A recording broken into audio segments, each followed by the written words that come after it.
ملګریه یوه شیبه که چېرته ته د دې په هڅه کې تر څو د دې خاکي انسانان او خلک د ځان تابع کړي او د هغوی توجه ځان ته واړوي نو د دې پر ځای د خپل خالق توجه ځان ته واړوه کوشش وکړه چې خپل خالق دې د خپلو نیکو اعمالو څخه متاثره کړي ځکه هر کله چې د تا اړیکه د الله تعالی سره غښتلې شوله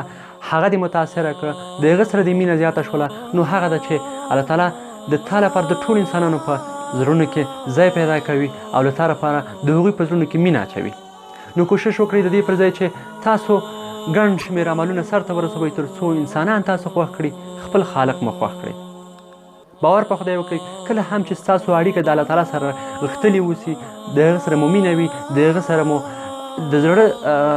ارتباط وي نو هغه ده چې هغه خالق تاسو یوازې نه پرېږدي د ټولو انسانانو په زړونو کې به د تا لپاره ځای پیدا کوي او د هغوی په زړونو کې به مینه اچوي نو کوشش وکړه چې د خلکو د متاثره کولو د خلکو د جذبولو پر ځای پر دې کار وکړې چې څرنګه الله تعالی توجه د خپل ځان لپاره راواړوي او د هغه سره ستا مینه زیاته شي بریمن او هسک اوسئ